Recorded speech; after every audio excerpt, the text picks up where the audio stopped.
Okay, well, thank you. It's a pleasure to be here. Thank you to the organizers for inviting me. I will switch gears a little bit from what we've been talking about to focus more on the consumer side. And I'll draw upon a number of papers with authors, including Tongzi Li, who's here in the audience. She was one of my former PhD students from Washington State University. And this will also draw upon some research from an NSF grant with the Sustainable Energy Pathways Program. Okay, so I will start out. Let's think about the risk perceptions of new technology. And I want to point out the public's beliefs about risk are often very different from experts, and the public risk perceptions are often higher, and it's the risk perception that actually affects the market. And there will be a distribution of appreciation or risk perceptions for new technology. So consider this as a distribution of consumers. And here is where consumers think that new technology is not risky at all. So these are people that would buy it. They're not worried about new technology. These are people at this extreme who are very risk averse for new technology. And here I just drew a uniform distribution, but we could have all sorts of distributions. It could be skewed, and we'll talk about how it might differ across countries, but let's say we have a mass right here. So economists like to think about ceteris paribus, so all else equal. So consider, for example, first generation cost reducing genetically modified food. If it's all else equal, the same price, only people who are right here would want to buy it. Okay, so if there's no difference in the quality and the price is the same, people who either don't think it's risky or don't know about it, even that they're not aware that it's genetically modified, only those people would buy it. So we have to think about, it's just something to consider. And then, so why is that important? New technology is only valuable if it's adopted, if people will buy it in the market. So I've always found it very interesting. Scientists get so excited about the new discoveries and developments that they've made, but if technology is not, if people won't buy it, then it's not really worth anything. And so an example here is the innate potato. And so it's a new potato developed by Simplot Plant Sciences. It is less prone to bruising and contains less acrylamide, which has been shown to cause cancer. It seems like everyone should want to buy it because it actually has these positive attributes. But the biggest potato buyers in the country, including Frito-Lay and McDonald's, have publicly stated that they will not buy this product. So this is an important thing to think about.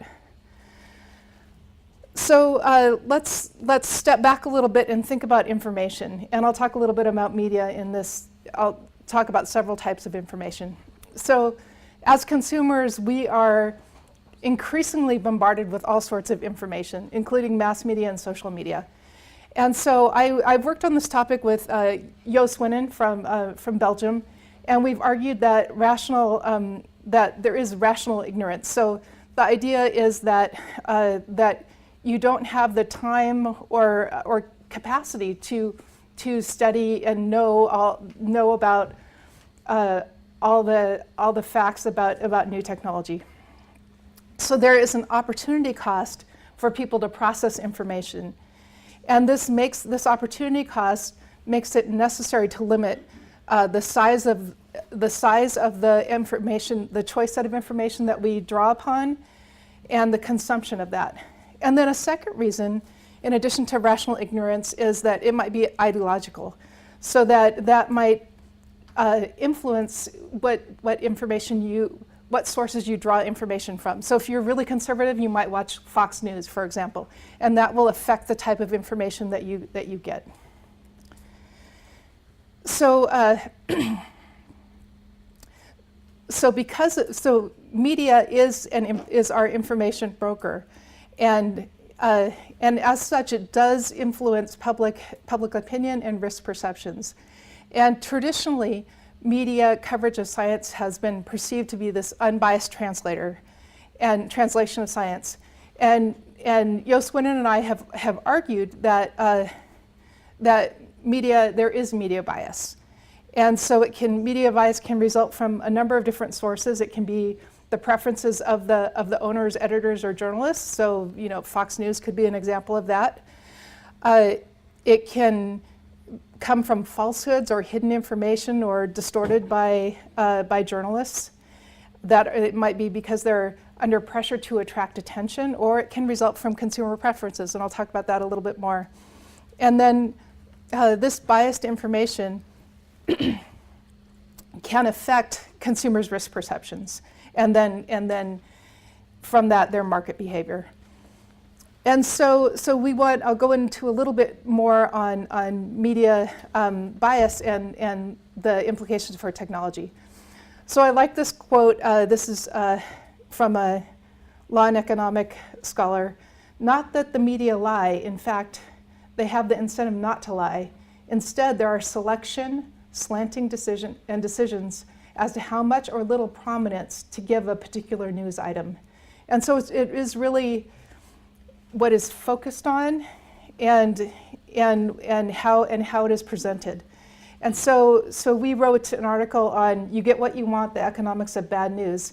And we argue that, and this, I thought it was interesting that Jonathan talked about the Colbert Report, that they focused on the bad news, so that when economists think about utility, which is sort of a measure of happiness for non-economists, and that we get diminishing, utility is concave in income, and what that means is that we get diminishing marginal returns from income. So your first income, you can buy food, and after that, my first $1,000 is very important. My $200,000 is less important. So it has a less of an impact as you get more of it. So diminishing returns to income. That's what they're paying at Washington State. Yeah. And so consumers, so what this results in is loss aversion. And so the same amount of, if you got a gain from that, it would affect you less than if you lost that money from your initial position. And so because of that, consumers want to avoid losses. And so they're drawn to news stories that are bad news so that they can avoid the bad news, so that they can avoid adverse events. And so profit maximizing media companies then respond by supplying more bad news. And so what are the implications and the downside to reporting on technology? Well, it creates heightened fear of risks that often differ from the scientific consensus. And so, for example, with genetically modified foods, 88% of scientists, and this is probably even an old figure, think that GM foods are safe, yet only 37% of the public agrees. And so since the media translates new science to consumers most often, this affects risk perceptions. The next thing to consider is the growth of social media. So there's really been a paradigm shift from everyone getting their news from Walter Cronkite to everyone getting their news from whoever they follow on social media. And so there have been some recent studies on this, and one recent study found that consumers who use social media are have similar preferences towards technology compared to those who do not.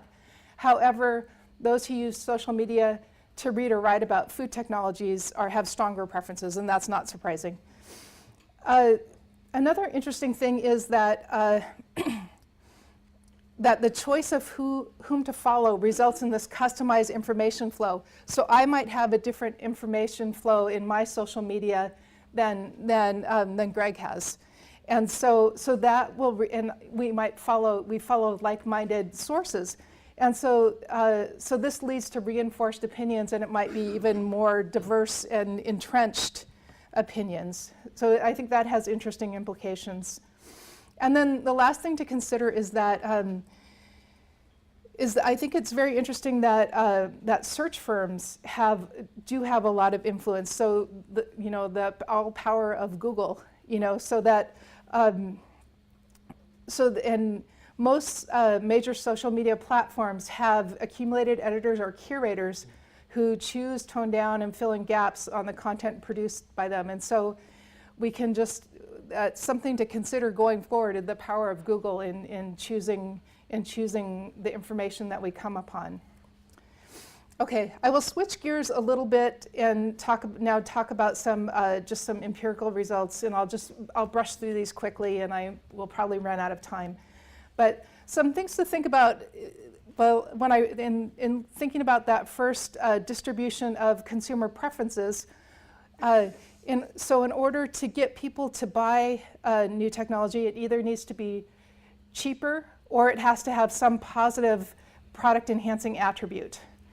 And so we can think of there's two types of new technology: cost reducing, and that should be cheaper, or a product enhancing attribute, and then people could be willing to pay more for the enhanced attribute. But some consumers may still reject the enhanced products because they utilize new technology, which they feel is too risky to offset the benefits from the positive attribute. So I'll just briefly talk about GM foods. In the early 2000s, I did a number of studies mainly with graduate students who were from these countries, and so I sent them back, and they did consumer surveys in all these countries, so starting in Japan, Norway, China, the US, Canada, Mexico, Chile, and India, and to find out the differing consumer response to GM foods. And here's just a couple of them, and it was very interesting. The first one was from Japan with GM noodles, and this was when Washington State University was still thinking about Roundup Ready wheat, and we export our wheat for noodles to Japan, and that would have just been terrible for our wheat industry if we had adopted that, because they want this huge discount. We go through, and in the Indian one, we actually talked about a hypothetical wheat product that was heart healthy, and so that sort of explains the small premium. And then China golden rice was actually very positive. And so the general finding on consumer GM foods is many consumers want to avoid GM foods. We also found out that attitudinal and perception variables are important. People's environmental and food safety preferences are very important. And basically, people who want natural or organic often want to strongly avoid GM foods. Information is important, and the consumer response often depends on the country or culture that they're from. And so we often found that there was this difference between appreciation of tradition. So for example, the Japanese culture very much values tradition. They want to eat food the same way that their parents ate food, versus an appreciation of science. And I think a lot of the US culture values appreciation of science more than how the tradition in their food. So just some things to think about. So moving on to another one, new technology functional foods. We did some studies on apples that were coated in antioxidants, so not GM, but just a new technology, so added with antioxidants added to the wax coating. And so first we have this US study, and there were two cities in Washington State, so Seattle and Spokane. And what I thought was interesting was that there was a difference in the premium for this, and we also offered some positive information. So the positive information resulted in a higher premium compared to no information. And then there was a difference between Seattle and Spokane. And so Seattle is more urban, has less of a connection to agriculture, and Spokane is a very production agriculture. We're close to that there. And so I thought that was interesting, that the people who were closer to production agriculture were willing to pay more. I did find it was interesting that the information about benefits did shift the consumers, and I would suggest that that's a role for public relations. We also found that that the consumers who said that organic was very important did not want to buy the product. And then there could be different of perceived risk across segments. So then I'll move on to energy. So we have a project on energy too. So is energy different from food? And so I think people have a special relationship to food. They ingest it, so they might be more concerned about risk than about energy. And so so in this project, well, first we think about first generation bioethanol compared to, and there are concerns with that with the food versus fuel and then the environment, compared to second generation bioethanol. And so this is work that I did with Shulin Chen and in this project. And it doesn't divert food, and it can be grown on marginal lands. And you all know more about this than I do, so I won't get into the details of it, except, so this was a nature-inspired second generation biofuel. And it's still being, he's still working on it, but the idea was to be inspired by a termite, actually by the termite system. And so both mechanical and chemical. So how does the termite process and convert the fuel? And so we did consumer surveys and across in 2014 and 2015 in Portland, Oregon, Minneapolis, Minnesota, and Boston, Massachusetts. And so 200 responses in each location. So Western city, Midwestern city, Eastern city.